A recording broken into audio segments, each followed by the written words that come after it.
ちょっとこう不思議な力に26歳ぐらいから芽生えたって話でしたけど、なんか道場の方でも変なこといろいろあったらしいですね。旧リングスの道場って鶴見川のほとりにありましてね。で、鶴見川をこうやって横断してる高圧電線の真下にあったんですよ。鶴見川って何県ですか？神奈川県ですよ。神奈川県の、はい。150万ボルトとか200万ボルトのなんかこう、通るようなこう太い電線で、霊的なもんっていうのが、その高電圧にちょっと影響されるかなんかよくわかんないんですけど、結構昼間でもね、若い選手が、なんかプレデターの映画に出てくる、はい、プレデターがこう、景色に溶け込むようにこうやってこう隠れるシーンがあるじゃないですか。あんな風なやつを見ると、道場の中に。中で、昼間でも。はい。っていうんで、ちょっと大騒ぎになったことありますよね。それは一人の方だけじゃなくて何人も見てるんですか？何人も見てますね。はい、前田さんはちなみにご覧になったことは？自分自身にはそれを目撃したっていうのはちょっとないですね。はい、でもじゃあ道場がちょっと、出る道場だったってことですね。そうですね。だから多分高坂のその後ろで先祖の前回お話ありましたね。高坂男女もあの道場なんか多分見えてないと思うんですよね。逆に言うと。すごくないですか？高坂さんがね、弟子入りでって時に、もう前田さんからすると高坂さんの後ろにそれについているご先祖様の霊が見えてたっていうね。なんかそれもきっかけで採用したってわけではないんですよね。いや、高坂自身も運動能力も高くて、よかったんで入れましたね。へえ。それ以外の選手の方で何かついてるなって方っていらっしゃいました？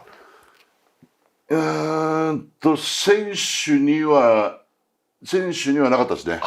選手になかったですね。それは先輩とかも含めて。あとね、前にリングスの若いやつにコーチになってもらおうと思って、ロシアの有名なサンボのコーチを一人招聘して教えてもらったんですね。で都合2ヶ月ぐらい日本に滞在してでずっと教えてもらったんですけど、でその人がね何を思ったか鶴見川に行って、でね鯉を捕まえたんですよ。鯉でどうやって捕まえなかったらね鶴見川に入ってでこうやって手を入れてるんですよね。もう 1時間ぐらい、でパーッ抱き上げてこんな鯉捕まえたんですよ。ほんでねその人も名字ヒョドルっていう名字なんですよ。ヒョドルさん何するんですかって聞いたら「いやみんなで食べよう」とで食べる前には泥を吐かせようとでこうでっかいこう金だらいっていうかななんか子供用のプールみたいなのに水入れて、それにずっと泳がしたんですよね。ほんだらそれを捕まえた晩に若い選手2人の夢枕に首から上が鯉、首から下が女の人っていう着物を着た女の人っていうなんかが出てきて、私を逃がしてくれ私を逃がしてくれ面白いっていうね夢を見たんですね。ほんで一人は成瀬っていう選手なんですけど、俺に「前さんこんな夢見たんです」って言ってと思って、いやまさかこれ川の主とかそういうなんか昔よくあったような話じゃないだろうなと思って、お前ちょっとヒロドさん見つかる前にちょっと逃がしてこいって言って逃がさせたことありますよね。でもその夢見たのって一人なわけじゃないですもん。2人いるんですもんね。ヒョドルさんでヒョドルさんは子どうしたんだって言って。いやなんかここはなんか横浜のなんか自然保護区域でなんか鯉を取っちゃダメなんだって言われたからちょっと逃がしたとか言いましたね。怒ってませんでしたヒョドルさん？それはしょうがないなと。ヒョドルさんもすごいですよね。水に1時間手つけて急にすくって。例えばなんですけど、そうやっていろいろ見えるわけじゃないですか。いろんなやっぱ格闘家の方たちっていうの個性豊かな方多いじゃないですか。なんかいないですか？なんかその守護霊が強いとか、あとこの人はみたいなこととか。いやみんなねなんかどっかだったなっていう気がするんですよね。どっかだったなってんでだからグルジアとかブルガリアとかロシアとかでもそういうのをよく思ったんですけど、なんかなんていうかねその出会った頃の多分こういう姿だったんだろうなっていうのをなんとなくこう残像的にパンパンパンとこうって見える時もありますよ。いやすごいのがね、前回朝倉ね兄弟みくるさん甲斐さん大人気ですけど、そのお二方に会った瞬間にそのお二方が戦場でっていうね、その姿が映像として浮かんできたって話されてましたもんね。そうですね。ミクルか海外どっちかわかんないですけど、民の武将に一騎打ちで組みついて、で、全身黄金の夜来たんですよね、なんかね。いや、すごいっすよね。はい、そうやってやっぱご縁がある方と仕事もね、されていくってことですけど、なんかこう、幽霊みたいなもので、皆さんが怖かったなっていうご経験とかって今まであったりするんですか？幽霊はね、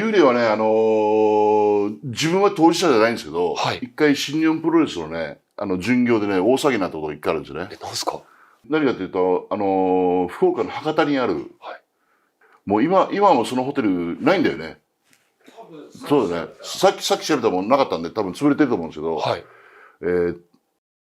ていうホテルがあったんですね。はい、ほんで自分らはいつも新館の方じゃなくて9階に泊まったんですけど、なぜか3階はいつも泊まらせてもらえないんですよ。でも3階はね、いつも洗濯機置いてあったんで、自分らでこう行ったりするんですけど、なんとなくこう、他の階と同じ作りなんだけど、なんとなく、ジメジメしたなんか変な雰囲気だな、と思いながら洗濯するみたいな場所で。はい。それがたまたまなんかのね、年末年始だかなんかの時期で、予約がいっぱいで、新日本の巡業の軍団がその3階に泊まることになったんですね。はい。ほんだら、出たんですよね。でね、なんか、見た人曰く、なんか板前姿と、あと女中さん姿の幽霊が、窓の外にいたと。外に？窓の外に。はい。窓の外にいて、なんで窓の外に人が立ってんだと思ってびっくりしたこと見たら、部屋の中に入ってきたって。はあ、それで、その部屋にこう宿泊してる自分の先輩2人とも逃げ出したんですね。で、大騒ぎになって。で、それ口実談があってね、どういう話かっていうと、当時ウィークエンダーってやったんですよ。ウィークエンダー？ウィークエンダーっていう三面記事のニュースをテレビで面白おかしく喋るっていう番組ですね。はい。あったんですね。それで出たんですよ。はい。でね、どういう内容かっていうと、同じく3階で幽霊騒ぎ。はい。でそこはもう一気に有名になっちゃって、そのお化け出るっていうんで。でも、もともと、皆さんね、お泊まりになるのに、いつも3階を使わなかったっていうことは、やっぱり有名だし、あえてやっぱそこは使わせないようにしてたんじゃないですか？いや、旅館側もなんかちょっと、いろいろ事件があるんで、まあ使わないにしようっていうんで使わせなかったんですよね。で、板前さんと女性の方ですか？そうです。板前さんと女中さんの幽霊が出たっていう。それって以前そこで、例えばそういうお二人が何か。なんですかね。まあ実際何があったんかっていうのはちょっと誰も分からなかったですね。でも実際に新日の選手の方がもう見られて、そうです。わーって、やっぱりレスラーの方も幽霊は怖いんですね。そうですね。だから3階の窓の外にこう2人が立ってて、最初と思うじゃないですか。なんかでそういうのってなんだあれはって思ったら部屋の中に入ってきたって言ったらちょっとびっくりしましたね。前田さんはご覧になってないんですね。いや自分見てないですね。でそれでも一晩大騒ぎしましたよね。さすがに。確かに巡業も多いから、やっぱりでも当時ね、あったんですよ。結構ね、例えばね、まあ今もあるホテルなんで、これ P してほしいんだけど、大阪の、あと大阪難波の、はい、有名ですね。出るんで有名なんですよ。今もありますよね、普通に、ね。今もあります。それは、まだあります？あるんじゃないですかね。あ、そうさ。もうそうはもう出るの有名だったんです。それ何階でとか何号室って決まってるんですか？それ分からないですね。何階か。当時何階に出るっていうのは知ったんですけど、ちょっと忘れちゃいましたね。いや、そうやっぱね、だって分からないですもんね、泊まるまでとか。自分一回札幌で新館のあるホテルになんか用事があって行って、泊まったんですよね。はい、で新館のホテルでなんかもう15階建てぐらいの大きいホテルで、ほんでその時なんかね、8階だか9階だかに泊まったんですよね。はい、ほんでエレベーター降りて、で自分の部屋が一番廊下の奥だったんですよ。でこうやって歩いてたらなんかなんていうかね、遊園地のあるビックリハウスみたいに平行関係が取れなくなるんですよ。なんかこうやっていきなりなんかこう廊下こうやって歪んでるイメージ。あれと思って、あれなんか片頭痛かなんか変なあれがなんかしてるのかなと思って。で、部屋入って、寝たら、壁から手が出てきたんですよ。壁から手が出てきて、ほんでもうわーっと思って、もう急いでこう、他のやつに行って、で、自分だともう一人、その誰だったかな、が一緒にいて、で、そいつもちょっとなんかおかしかったみたいで、はい、なんかこうやって、二人で部屋変えてもらいましたね、その時ね。